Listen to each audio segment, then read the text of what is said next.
A defesa da fé, parte 2. Olá, que Deus abençoe a todos poderosamente. Hoje vamos continuar um tema muito importante. Vamos falar sobre como defender a nossa fé. Esta é a parte 2.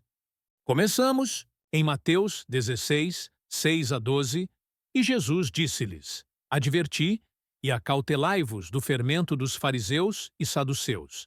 E eles arrazoavam entre si, dizendo: É porque não trouxemos pão.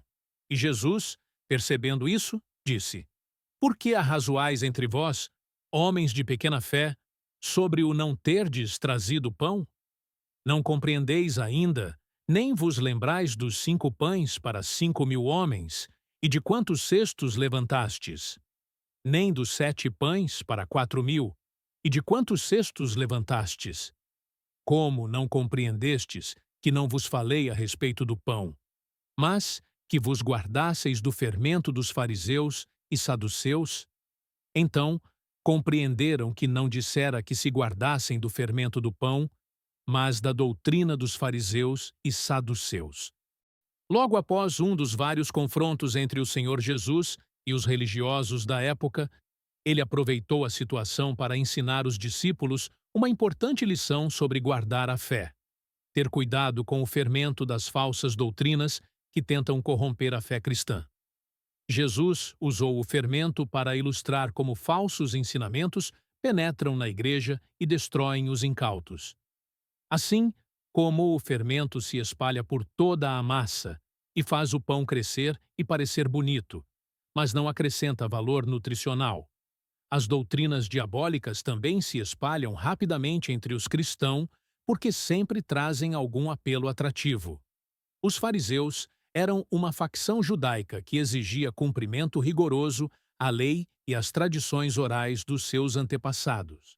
Já os saduceus reconheciam apenas a Torá, os primeiros 5 livros da Bíblia, como a única autoridade divina e rejeitavam a ressurreição. Eles faziam parte da elite governante da época, com responsabilidades religiosas e políticas conectadas ao templo. Chama a atenção o fato de estes religiosos, apesar de manterem crenças conflitantes entre si, se unirem para atacar Jesus e seus discípulos. Verificamos que o interesse deles era combater aquele novo grupo em ascensão, Jesus e seus seguidores, a fim de se manterem no poder. E as falsas doutrinas sempre foram uma arma predileta do diabo contra os cristãos. Mas, curiosamente, Jesus também citou um outro tipo de fermento. E ordenou-lhes, dizendo: Olhai, guardai-vos do fermento dos fariseus e do fermento de Herodes. Marcos 8:15.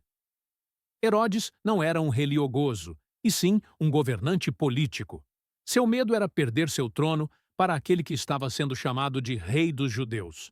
Ou seja, o Senhor Jesus também alertou seus discípulos a se guardarem das doutrinas e ideologias políticas que tentam infiltrar na igreja, a fim de formar grupos e dividir o corpo de Cristo. Cristãos devem moldar a sociedade e não serem moldados por ela.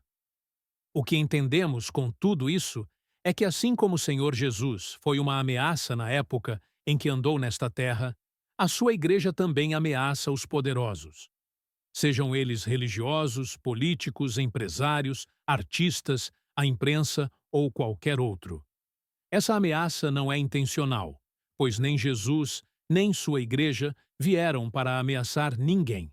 Porém, o crescimento do reino de Deus, através dos verdadeiros convertidos, assusta essas pessoas, que pensam que o interesse dos cristãos é o reino deste mundo.